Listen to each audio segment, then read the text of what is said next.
आज हम उस महान संत के विचारों और उनके जीवन की गहराइयों में डूबने जा रहे हैं, जिन्होंने न केवल स्वयं ईश्वर को पाया बल्कि असंख्य लोगों के लिए ईश्वर की खोज का मार्ग प्रशस्त किया। वह हैं श्री रामकृष्ण परमहंस, जिनका जीवन एक ऐसी दीपशिखा है जो आज भी हमें आलोकित करती है। उनकी हर बात, हर उपदेश, हर मुस्कान में ईश्वर की उपस्थिति झलकती थी। आज हम उनके विचारों के सहारे इस प्रश्न का उत्तर खोजेंगे कि ईश्वर में मन कैसे लगे और क्या वाकई ईश्वर के दर्शन संभव हैं। तो आइए इस आध्यात्मिक यात्रा पर चलें, जहां मन शांत होगा और हृदय प्रेम से भर उठेगा। ईश्वर में मन लगाने का रहस्य। श्री रामकृष्ण कहते थे, मन को ईश्वर में लगाना उतना ही सरल है जितना एक बच्चे का अपनी माँ की गोद में समा जाना।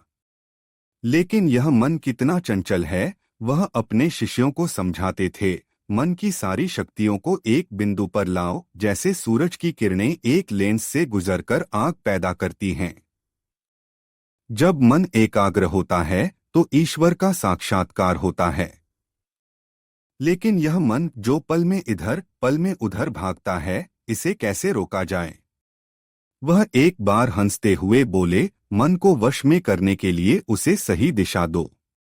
जैसे गंगा की धारा को मोड़ने के लिए बांध बनाना पड़ता है, वैसे ही मन को बांधने के लिए भक्ति, जप और ध्यान का बांध बनाओ। उनकी यह बात कितनी सरल फिर भी कितनी गहरी थी।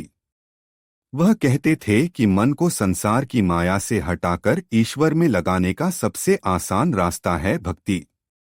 जब मन में प्रेम का सागर उमड़ता है तो वह स्वयं ही ईश्वर की ओर बहने लगता है।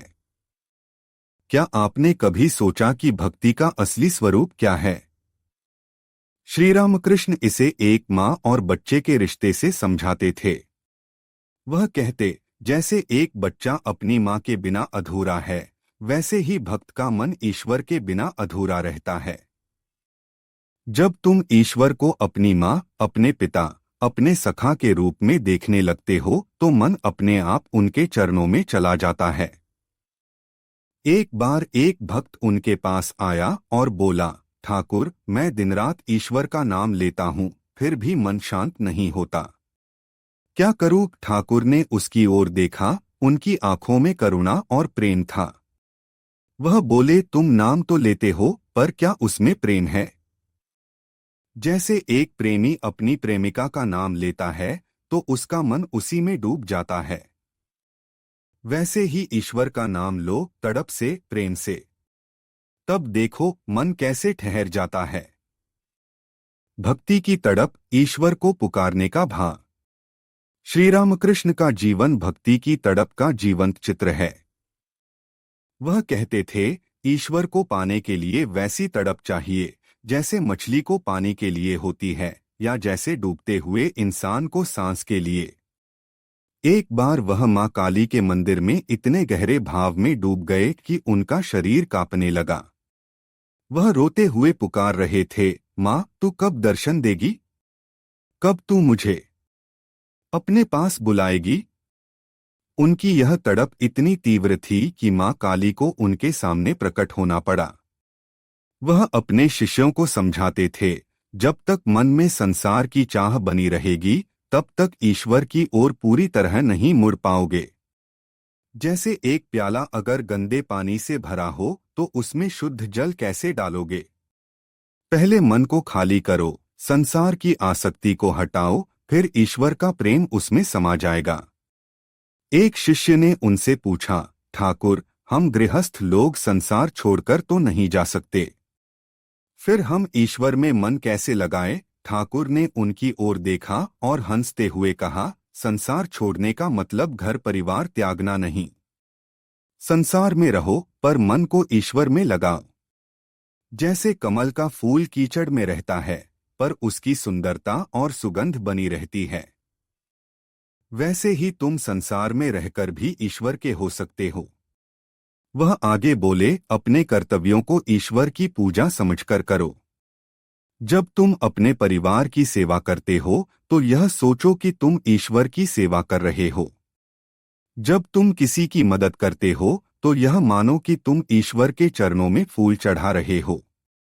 इस तरह हर काम भक्ति बन जाएगा। ईश्वर के दर्शन, क्या यह संभव है? अब आते हैं उस सवाल पर जो हर भक्त के मन में उठता है, क्या ईश्वर के दर्शन हो सकते हैं? श्री रामकृष्ण का जवाब बड़ा स्पष्ट था। वह कहते थे, ईश्वर के दर्शन निश्चित रूप से हो सकते हैं, पर इसके लिए मन का शुद्ध होना जरूरी है। जैसे धूल भरे दर्पण में चेहरा साफ नहीं दिखता, वैसे ही अशुद्ध मन में ईश्वर का प्रकाश नहीं पड़ता। वह एक सुंदर कहानी सुनाते थे। एक गांव में एक साधक था जो दिन रात ईश्वर के दर्शन की तड़प में रहता था। वह जंगल में जाकर घंटों ध्यान करता, पर उसे कोई अनुभव नहीं होता। एक दिन वह निराश होकर रोने लगा। तभी एक सन्यासी वहां से गुजरे और उसकी हालत देखकर पूछा, क्यों रो रहे हो? साधक ने कहा, मैं ईश्वर को देखना चाहता हूं, पर मुझे कुछ दिखाई नहीं देता। सन्यासी मुस्कुराए और बोले, क्या तुम सचमुच ईश्वर को देखना चाहते हो? तो पहले अपने मन को देखो। क्या वह शुद्ध है? क्या वह प्रेम से भरा है? साधक ने गहराई से सोचा और महसूस किया कि उसके मन में अभी भी क्रोध, लोभ और अहंकार बाकी थे।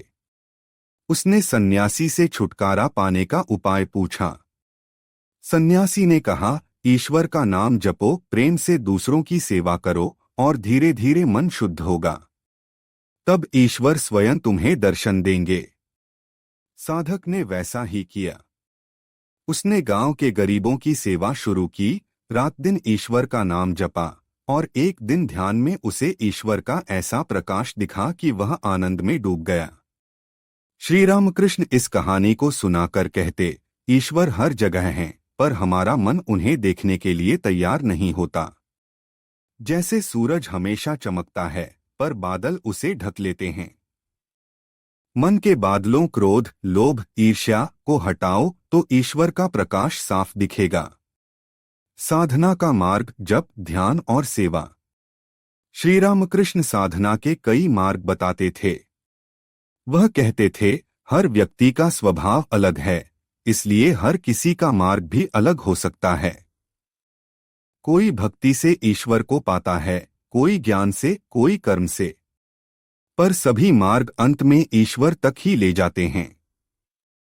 वह जप और ध्यान को बहुत महत्व देते थे। एक बार एक भक्त ने उनसे पूछा, ठाकुर, मैं जप करता हूं, पर मन भटकता है, क्या करूं? ठाकुर ने कहा, मन का भटकना स्वाभाविक है। जैसे छोटा बच्चा बार बार इधर उधर भागता है, पर मां उसे पकड़कर वापस लाती है, वैसे ही जब मन भटके तो उसे प्रेम से ईश्वर के नाम में वापस लाओ।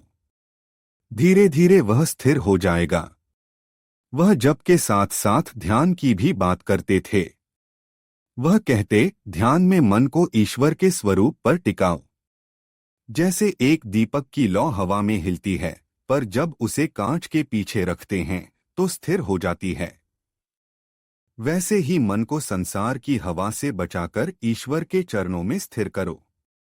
सेवा को वह भक्ति का ही एक रूप मानते थे।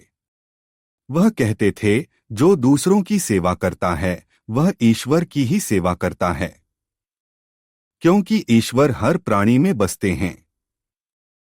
एक बार एक धनी व्यक्ति उनके पास आया और बोला, ठाकुर, मैंने बहुत दान किया, मंदिर बनवाए, फिर भी मन को शांति नहीं मिलती।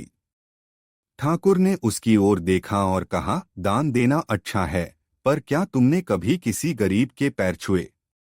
क्या तुमने किसी भूखे को अपने हाथों से भोजन खिलाया?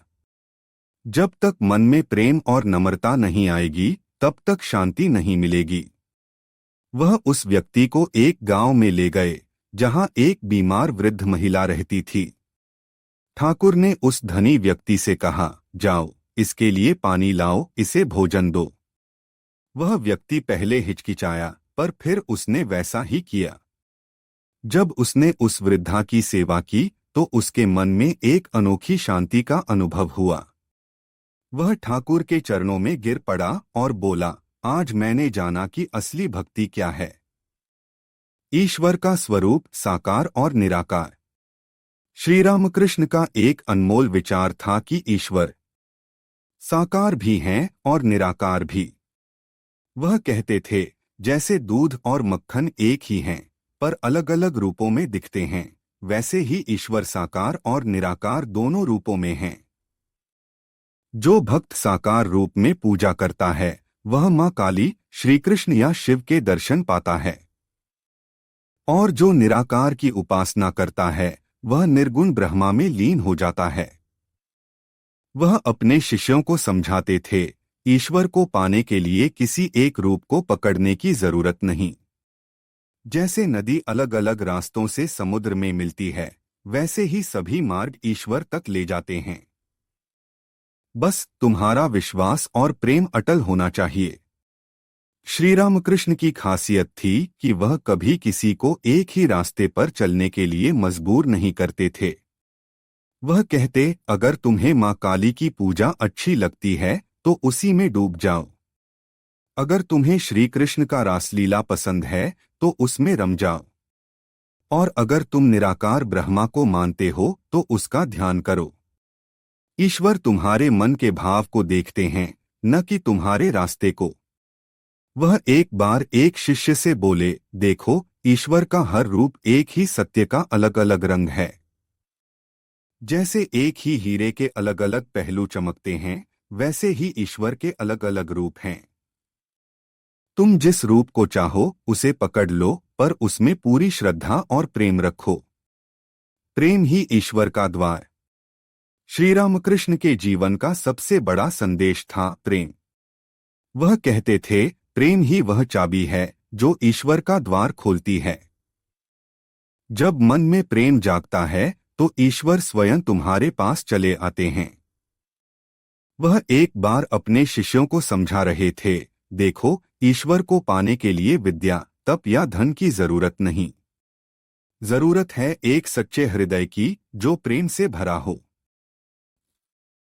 एक बार एक साधक उनके पास आया और बोला, ठाकुर, मैंने कई तीर्थ यात्राएं की, कई मंत्र सिद्ध किए, फिर भी ईश्वर नहीं मिले। ठाकुर ने उसकी आंखों में देखा और कहा, तुमने तीर्थ तो किए, पर क्या तुमने किसी भूखे को भोजन दिया? क्या तुमने किसी रोते हुए बच्चे को हंसाया? ईश्वर मंदिरों में नहीं, प्रेम में बसते हैं। यह सुनकर वह साधक रो पड़ा। उसने ठाकुर के चरणों में सिर रख दिया और कहा, आज मैंने असली तीर्थ का रास्ता जान लिया। उस दिन से उसने अपना जीवन दूसरों की सेवा में समर्पित कर दिया। वह गांव-गांव जाकर गरीबों की मदद करने लगा और एक दिन उसे ध्यान में ईश्वर का ऐसा अनुभव हुआ कि वह आनंद के सागर में डूब गया। श्री रामकृष्ण कहते थे, प्रेम में ऐसी शक्ति है कि वह पत्थर को भी पिघला देता है।